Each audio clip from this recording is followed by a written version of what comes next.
Jadi begini, zonasi itu kan filosofinya ada 4 ya. Yang pertama, zonasi itu kan filosofinya pendidikan bermutu untuk semua. Yang kedua adalah inklusi sosial. Yang ketiga, integrasi sosial. Yang keempat, kohesivitas sosial. Ini semangat dari zonasi itu.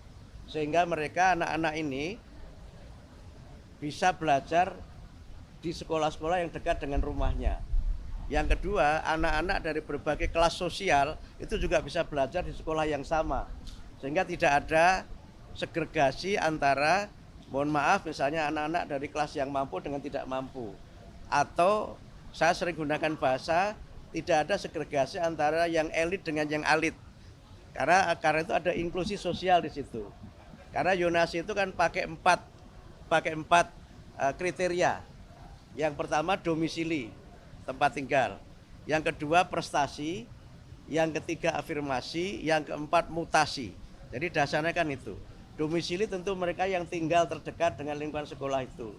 Prestasi adalah anak yang tidak tinggal di lokasi terdekat, tapi dia punya prestasi untuk diterima di situ.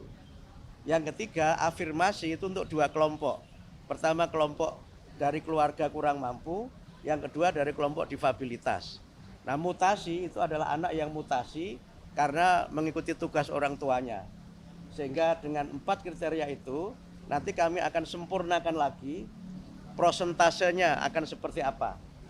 Yang sekarang jadi persoalan kan memang prosentase yang diterima dari domisili itu berapa persen, yang prestasi berapa persen, ini yang seringkali jadi persoalan. Kalau yang afirmasi itu sudah kami patok 20%. Karena bagian dari pemihakan negara terhadap kelompok-kelompok yang memang kita anggap sebagai kelompok lemah.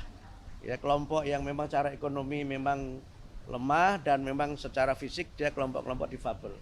Nah, yang mutasi tentu tidak banyak karena ini kan memang sifatnya ya misalnya wartawan pindah tugas, anaknya harus ikut itu, atau misalnya dosen pindah tugas atau anggota dewan dan sebagainya. Ini tidak banyak jumlahnya. Sehingga karena itu maka kami mencoba untuk melihat ini. Nah, yang kedua yang juga perlu kami lihat berdasarkan pengalaman beberapa daerah, itu nanti juga ada alokasi untuk sekolah swasta. Karena selama ini di antara kritik terhadap zonasi itu banyak sekolah swasta yang tutup, tidak kebagian murid. Sementara negeri itu muridnya berlebih, yang karena muridnya berlebih itu kadang standar mutunya tidak dapat terpenuhi.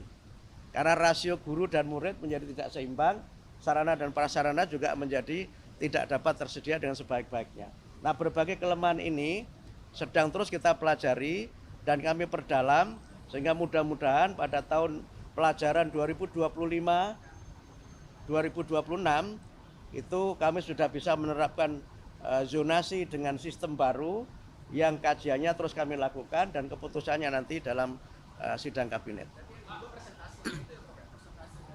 Tidak hanya persentase, tapi juga nanti bagaimana sekolah-sekolah swasta juga. Sekolah-sekolah swasta itu kalau pengarah beberapa daerah itu kan ada yang kemudian disubsidi. Nah, tapi ini sangat bergantung dari kemampuan pemerintah daerah. Ada juga yang misalnya negeri dibatasi tapi swastanya dilihat akreditasinya.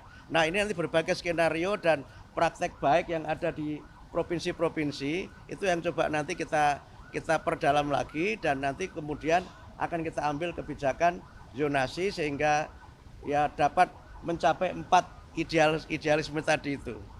Pendidikan bermutu untuk semua, kemudian integrasi, inklusi dan kohesi sosial. Gitu.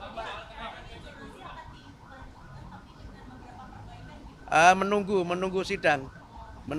Kami belum bisa mengambil keputusan karena keputusan nanti tidak ada pada kami tapi pada sidang kabinet dipimpin Pak Presiden.